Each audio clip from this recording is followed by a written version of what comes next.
নাসিম শাহের 3 বলে 3 ছক্কা মেরে বল হারালেন রিশাদ হোসেন। মুখ বাঁকা করে একে বললেন নাসিম শাহ। দর্শক, লাহোর কালান্দার্সের হয়ে দারুণ শুরু পেয়েছিলেন রিশাদ হোসেন। পিএসএল উইকেট শিকারের তালিকায় উঠেছিলেন শীর্ষে।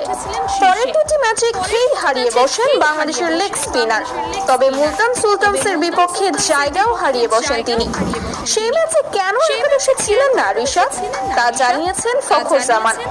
রিশাদের প্রশংসা করে ফ্র্যাঞ্চাইজিটির তারকা ব্যাটার ফখর জানিয়েছেন, মূলত পিচের জন্য জায়গা হারিয়েছিলেন রিশাদ, কিন্তু আজ ইসলামাবাদের বিপক্ষে ঠিকই জায়গা পান রিশাদ হোসেন। আর জায়গা পেলেই যা করে দেখালেন তিনি, তাতে